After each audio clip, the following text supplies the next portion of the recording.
تمام تعریفیں اس ذات کے لیے ہیں کہ وہ جسے توڑے اسے کوئی جوڑ نہیں سکتا، اور جسے وہ جوڑے اسے سارے توڑنے والے مل کر توڑ نہیں سکتے۔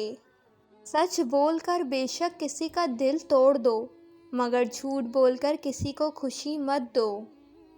تم کسی بھی انسان کو برا مت سمجھو، شاید وہ ویسا نہ ہو جیسا تم سمجھتے ہو۔ حقیقی علم تو اللہ کے پاس ہے اور تم لا علم ہو۔ کسی انسان کی نرمی اس کی کمزوری کو ظاہر نہیں کرتی، کیونکہ پانی سے نرم کوئی چیز نہیں ہے، لیکن پانی کی طاقت چٹانوں کو ریزہ ریزہ کر دیتی ہے۔ ہماری زندگیاں اپنے خاتمے کا آغاز اسی دن کر دیتی ہے جب ہم ان چیزوں پر خاموش ہو جاتے ہیں جو اہمیت رکھتی ہے۔ گرتے ہوئے آنسو اور ٹوٹے ہوئے دل کی قدر تو بس اللہ ہی جانتا ہے۔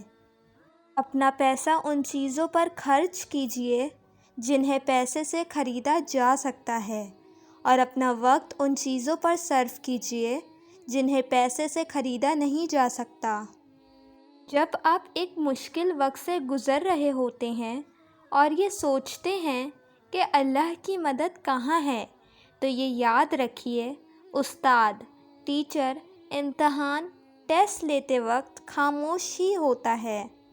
کبھی جو زندگی میں تھک جاؤ تو کسی کو کانوں کان خبر نہ ہونے دینا۔ لوگ ٹوٹی ہوئی عمارت کی اینٹ تک اٹھا کر لے جاتے ہیں۔ دنیا میں کسی بھی حوالے سے کسی دوسرے کی محتاجی بدترین اذیت ہوتی ہے۔ اللہ تعالیٰ سے ہر وقت دعا کرنی چاہیے کہ اپنے سوا کسی اور کا محتاج نہ کرے۔ آنکھ دنیا کی ہر ایک چیز دیکھتی ہے، مگر جب آنکھ کے اندر کچھ چلا جائے تو اسے نہیں دیکھ پاتی۔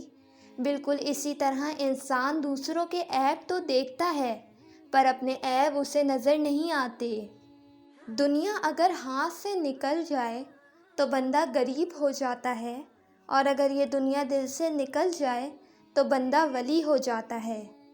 رسول اللہ صلی اللہ علیہ وآلہ وسلم نے فرمایا، بندے کی آزمائش اس کے دین کے حساب سے ہوتی ہے۔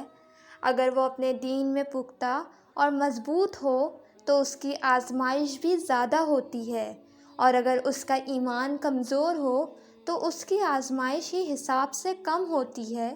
بندے پر مسلسل آزمائشیں آتی رہتی ہیں، حتیٰ کہ وہ اسے ایسا پاک کر دیتی ہے کہ وہ زمین پر چل پھر رہا ہوتا ہے اور اس کے ذمے کوئی گناہ نہیں ہوتا۔